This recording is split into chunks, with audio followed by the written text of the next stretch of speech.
Baluarte ng mga Singson ang Ilocos Sur.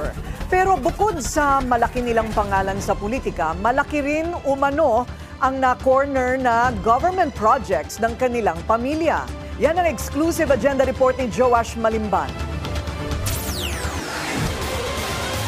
Isa ang Ilocos Region sa maituturing na land of mega dynasties, ayon sa isang report ng Philippine Center for Investigative Journalism o PCIJ. Sa Ilocos Sur, dominated ng pamilyang Singson ang malaking parte ng probinsya sa pamumuno ng kanilang patriarch na si former Governor Luis Chavit Singson. Sa kasalukuyan, nakaupong gobernador ang kapatid ni Manong Chavit na si Jerry Singson at Vice Governor naman ang anak niyang si Ryan. Nakaupo naman bilang 1st District Representative ang isa pang anak ni Chavit na si Ronald Singson at ang pinsan nitong si Christine Singson. Bukod pa yan sa mahigit 10 local positions na hawak ng mga Singson sa buong probinsya. Kilalang businessman si Manong Chavit kahit bago pa man ito sumali sa politika. Kasalukuyan niyang pinamumunuan ang Luis Chavit Singson o LCS Group of Companies na may 12 kumpanya ayon sa website nito. Kabilang ng isang power corporation, isang mining corporation at isang airline operations company.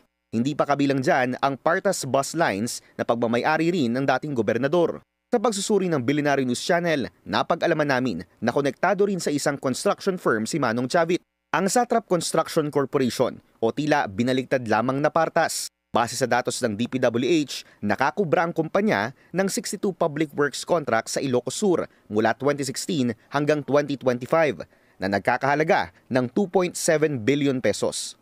Sa isang 2012 Inquirer.net report, inamin dito ni Singson na pagmamay-ari ng kanyang pamilya ang nasabing kumpanya, matapos i-raid ang isang factory sa loob ng property na nakapangalan dito. Sa isang 2018 DPWH contract, isang Reynaldo Atienzar na ang nakalagay na Authorized Managing Officer. Sa isang 2022 contract naman, napalitan muli ito ng isang Rolando Tica. Sa kasalukuyan, isang Engineer Harold Molina na ang nakalagay sa papel bilang presidente ng Satrap Construction Corporation. Sa isang June 21 post, binati ni Molina si Manong Chavit sa kanyang kaarawan na tinawag itong Our Big Boss. Sa magkakaibang okasyon, consistent na nagpo-post ng pagbati ang Facebook page ng Satrap Construction kay Manong Chavit at anak nitong si Vigan City Mayor Randy Singson ng happy birthday from your Satrap Construction family. Sa isang panayam, sinabi ni COMELEC Chairman George Garcia na bagamat maaaring tumakbo ang isang contractor sa isang public position, bawal ang pagkakaroon ng kontrata sa pamahalaan oras na manalo ka. Bawal din daw sa saligang batas ang pagkakaroon ng direct interest ng isang politiko sa isang business, lalo na sa kanyang nasasakupan.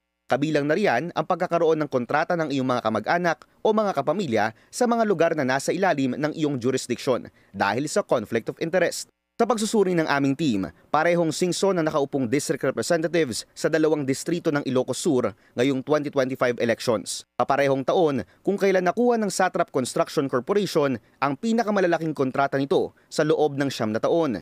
8 public works contracts na nagkakahalaga ng 543 million pesos.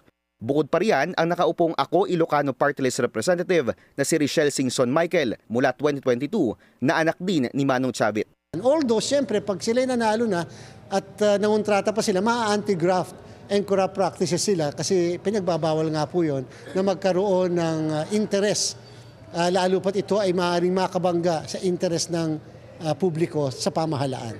Sinubukan ng Billionaire News Channel na kunin ang panig ni Singson at kung ano pa ang koneksyon ng kanyang pamilya sa kumpanya, pero hindi pa ito sumasagot sa aming mensahe. Para sa agenda, Joash Malimban, Billionaire News Channel.